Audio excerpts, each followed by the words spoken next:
Okay guys, unang testing Umi. So, ito siya.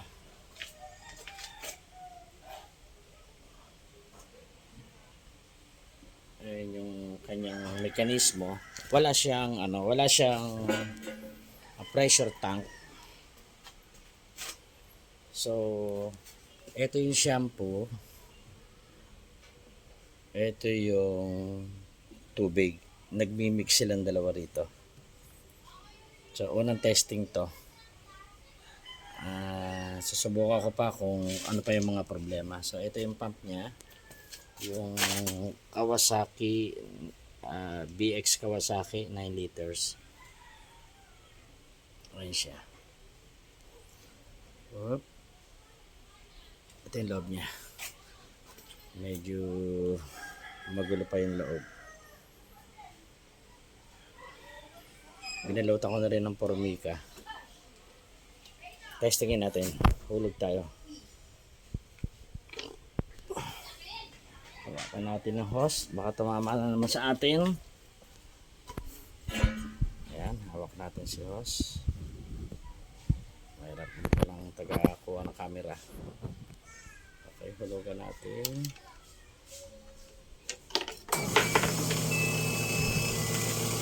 Ganyan siya sa una. Pag lumakas na hangin,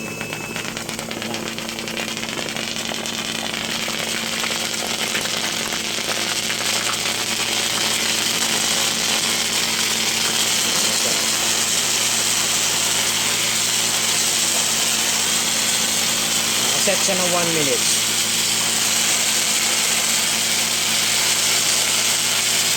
Tipid siya sa shampoo kasi 2 seconds lang. 2 seconds lang ang nilalagay ko rito sa shampoo.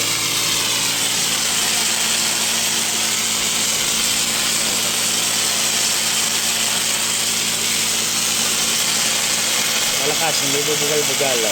Itimplahin lang na maganda. Yun, layo pa lang ako.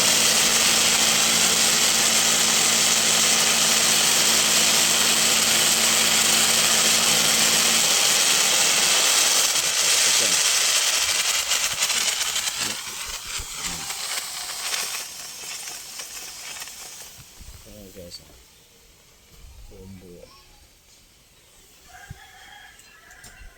Ganito ang siste. Ito 2 seconds lang tumatakbo. Humihigop siya rito papunta dito sa baba. Siguro mga 5 ml lang pumapasok dito, 5 ml.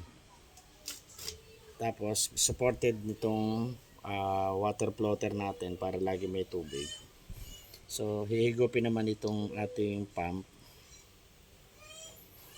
pag ganun, and then palabas na. Yun na yung magtatakbo rito sa T. So medyo magulo kasi unang gawa ko to, medyo nagpa-practice pa lang. Pero tingin ko successful. Gawa ng mukhang okay na. Dito ko siya ikakarga actually. Ayan dyan.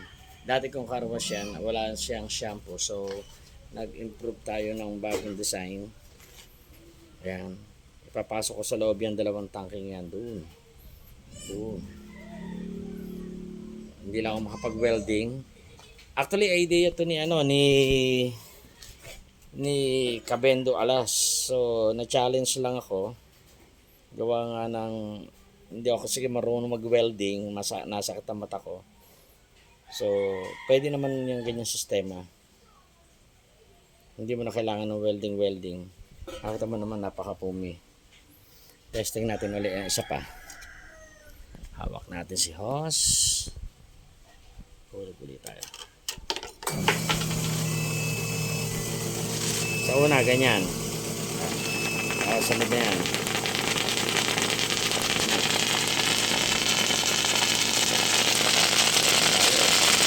Bugong ko.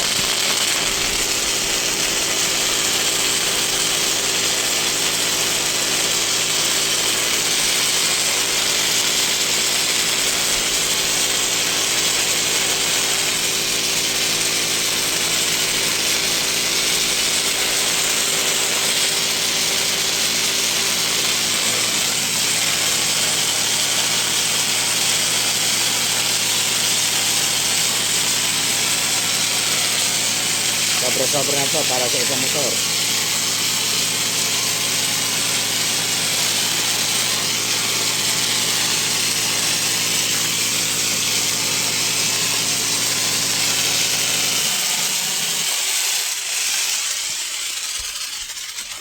Masyadong pumi, babawasan ko. Masyado siyang marakas kumain.